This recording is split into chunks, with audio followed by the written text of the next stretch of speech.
So the inspiration behind Run Rebel, so a couple of things really. I mean, it's not 100% autobiographical, but there's definitely a lot of me in there. A lot of my teenage years, a lot of sort of what I went through, kind of my family situation as well. And it's also partly inspired by my work in the community as well. So I have an organisation, a not-for-profit organisation, and I work with primarily women and girls from marginalised backgrounds. And I was working with a group of women who were survivors of domestic violence around the same time that I was thinking of this novel. I hadn't started writing it, but I was thinking about it.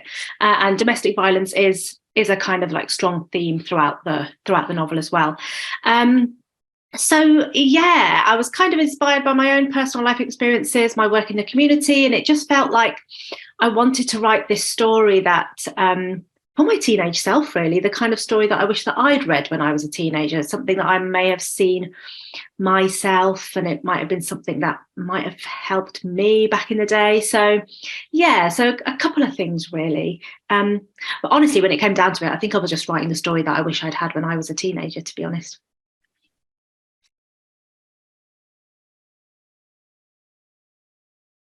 Yeah, there's been a few challenges which I wasn't kind of ready for. I honestly thought, because I've written plays before, I thought it was going to be an easier process. I was like, well, I know this story. I'm not reinventing the wheel. Do you know what I mean? Like it's my story. I just take what's in the book and just put it onto a page, and it should work, right?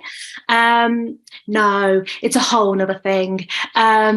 So yes, that's been really interesting. So for instance, a lot of the things that are in the book, that drive the book don't necessarily drive the play. And a book, obviously, like, well, the audio book, for instance, is nearly 6 hours long. So it can't just be a direct translation from everything that's in the novel. You have to kind of condense it into, okay, so what's the best 2 hours? What's the 2 hour version? So it's been interesting finding, like, well, which bits do you keep, which bits don't you keep? So you have to kind of what we call kind of like kill your darlings. So you have to kind of get rid of a lot of stuff that you really love and you think's really important. But again, it's like we're constantly having this conversation of like, that works in the book, it doesn't necessarily drive the play. And then there's this whole other thing which I wasn't quite ready for, which was making characters in the book that are just mentioned or are like really small and like giving them a proper story. And weirdly, that wasn't needed for the novel, but you need that on stage. So for instance, there's a character called Ruby, who's Amber's sister, and her husband Jazz is barely given a voice in the novel. But now they have 3 really lovely scenes together, and Jazz has a really lovely like story arc. And the friends as well, they're given a much bigger sort of platform on stage. So yeah, it's about creating something that's a full ensemble piece, because obviously the book is like, well, it's just Amber's voice all the way through. So how do you take that, but then also give that voice to 6 other people? So yeah, so quite a few challenges, but I'm better for it. I think if I ever do it again, I'll know what I'm doing. So it's all good.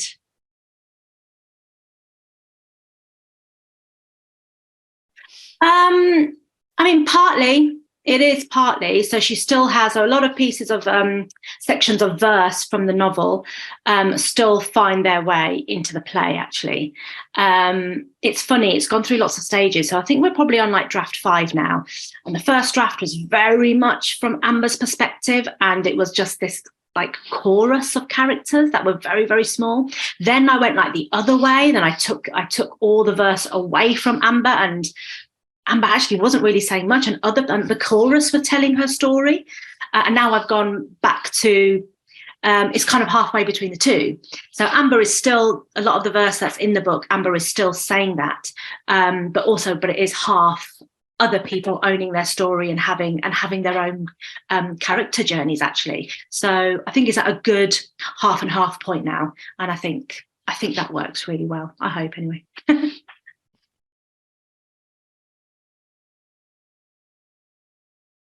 Well, in terms of the whole physical stage action, that's not me. Sort of like, I'm not really thinking about that. Well, that's a lie. I kind of do think about it, but I'm also really aware that any piece of art that you're making, So in this case, a theatre show, it's a collaboration. So I know that I've just put the sections of verse that I think carry the story forward, and now it's up to the designer, the director, the movement director, all these other people that are now coming in. They're the ones that are going to make it physical. They're the ones that are doing all of that, and I'm really happy to kind of let go of it in that way. I'm like, here's the script. I feel like it's almost like just only one part of the show. There's all this other stuff that's kind of come in that's going to make the show even better. You know, all these other layers of designers and directors and stuff. So yeah, I don't know how it's going to work physically. We've had conversations in the room, but I haven't seen anything. So I'm just as excited as everybody else. We'll see.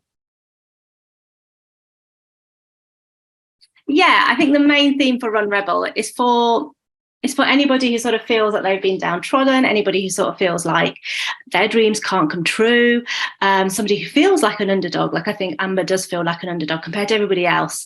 You know, even her friends, like she loves them, but they don't understand her background. They're not from the same sort of estate, and they don't have the same sort of upbringing that she's had. And it's about sort of fighting for the life that you want to live, and knowing that it doesn't matter where you come from, what you look like, you know, the family situation that you might be in, your dreams can come true. And to fight for the life that you want to live. That was my main theme in the book. I still think that's the main theme in the play for me. But you know what? Art is just one of those things that it can mean so many different things to so many different people. And if you watch it and you're sort of thinking, oh, but no, sibling relationships come out really strong for me, and or the other theme of, like, I don't know, friendships or whatever, or, you know, whatever it is, I'm aware that just because that's my main theme, like, just watch it, and watch it with, you know, through your own eyes, and let's just see what you think, and it can mean anything to you. Yeah.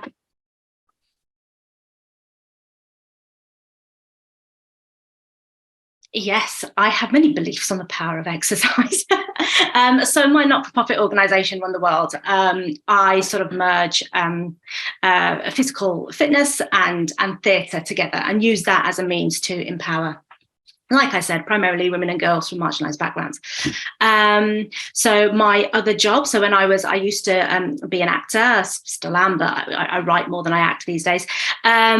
My other job was, I used to work as a personal trainer. So I would go into people's homes and take them through exercise sessions and stuff. And I did this alongside acting jobs and stuff. So I've always kind of been a real advocate for how physical fitness can help you with your mental health, and obviously just your physical health as well. But like more and more over the years, I've sort of realised it's more so your mental health, and your mental health is so important. And it's really helped me just in just through my life, helping me deal with grief, or just sort of, you know, those days where you're just not feeling very good. And then if you manage to take yourself out for a walk or a swim or a run or whatever type of exercise it is that you want to do and you enjoy doing, it can turn your entire day around. So again, I think when I thought of the book Run Rebel, I remember writing in my journal when I had the seed of the idea, young girl who loves to run, but she's from a difficult home life. Running helps her. Like, it was literally like, you wouldn't think that would ever become a book. Then that became the book. So really in this book, I've sort of realised through this conversation, I've just put all my sort of like loves together, really, and just put them into a story. Yeah. So yeah, I've kind of gone about that in a bit of a roundabout way, but yeah, I'm a massive advocate of sport and mental health. I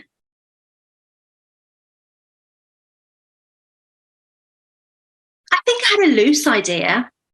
You know, I remember sort of like in the really early days talking to Tessa, the director, and I was sort of saying, oh, I can really imagine this being like really physical and stuff. And we were sort of getting quite excited about, like, yeah, what the running would look like on stage. So I had a very sort of like loose idea that it would be short, quick scenes that sort of flow into each other. I knew that it wouldn't be a traditional play in that sense. And it's definitely not a traditional play with traditional scenes. It's very short scenes, and they all kind of like flow into one another, and there's a lot of physicality. But in terms of what that physicality actually looked like and what that really meant, I didn't really know.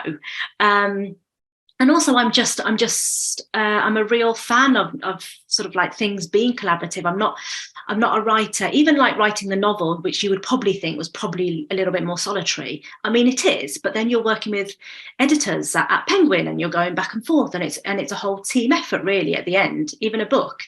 So I'm really happy to like have my own little ideas, but at the same time, I'm not kind of married to them, because I'm aware that there's a whole team of people who might have way better ideas than me.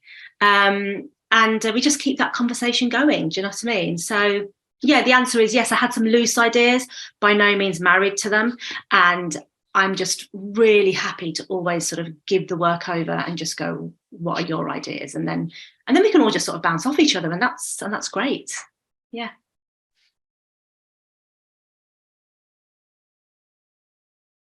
Yeah, so Amber is a teenage girl from the Midlands who is desperate to live her own life on her own terms. However, her home life is far from perfect, and the novel and the play explore the conflict of cultures between a challenging and at times abusive family life at home and her school life, which is full of friendships and teen crushes and this passion for athletics.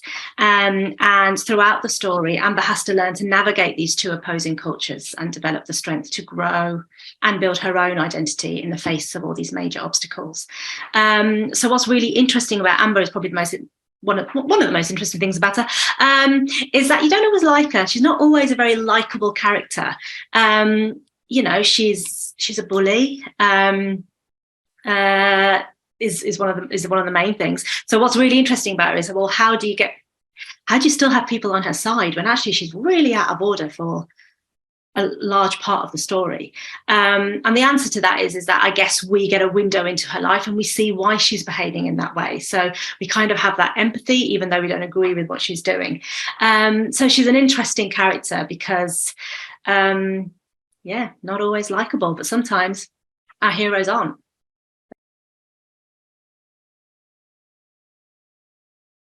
Yeah, I think the text will change. I mean, it has already changed at this early stage. We've chopped about 10 pages off it just after the first day of rehearsals, and inevitably there'll be more changes.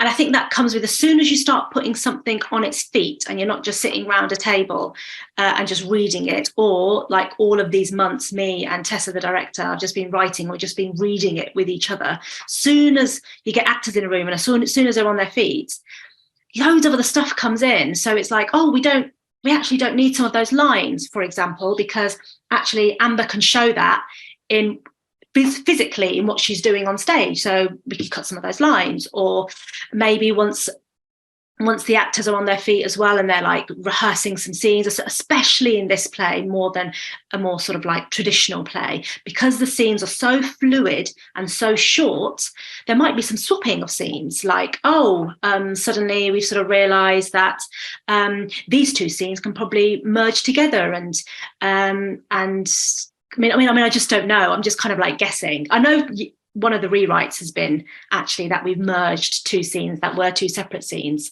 and we've kind of put them together. So the dad and the mum are having one scene on one part of the stage, and actually Amber and her friends are talking another part of the stage. And they were two separate scenes, but we've kind of like merge the dialogue. So we get a bit of mum and dad, and then it goes over to Amber and Tara and David, and then a bit of mum and dad and Amber, Tara and David. And that's just really dynamic, and it seems more sort of interesting. So I'm sure scenes might be swapped around. I'm sure scenes might merge in some clever way, and I'm sure there'll be some more cuts. So yeah.